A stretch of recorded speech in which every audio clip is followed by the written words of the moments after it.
Hi hello నేనండి మీ టిక్టా సురేష్ని. చూడండి మా పొలం ప్రస్తుతానికి చూస్తున్నా ఉన్నాం.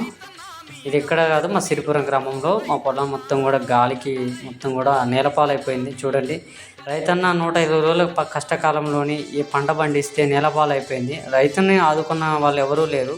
ఆ రైతుల గురించి పోవటం తప్ప ఎక్కడ మనం చెప్పనవసరం లేదు. చూస్తూనే ఉన్నాం.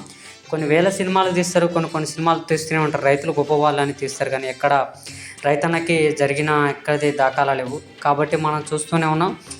రైతన్న ఎంతో కష్టపడి ఈ పంట పండిస్తూ ఉంటాడు. 120 రోజులలో రేత్రింబగళ్ళు కష్టపడి పొలాల దగ్గరికి వచ్చి ఆ పొలానికి కష్టజీవాలు చేస్తూ ఉంటాడు. ఆఖరికి వచ్చేసరికి ఇలా నేలపాలవుతుంది.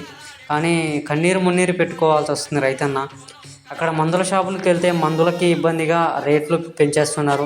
వడ్లు కొద్ది గొప్ప చేతికి వచ్చిన పంటను తీసుకుపోయి మిల్లులకు అమ్ముకోవడానికి పోతే వాటికి సరైన గిట్టుబాటు ధర ఇవ్వలేకపోతున్నాయి ప్రభుత్వాలు. ఇంకా వెనకబడి ఎందుకు ఎన్ని చూపు చూస్తున్నాయో అర్థం కావట్లేదు.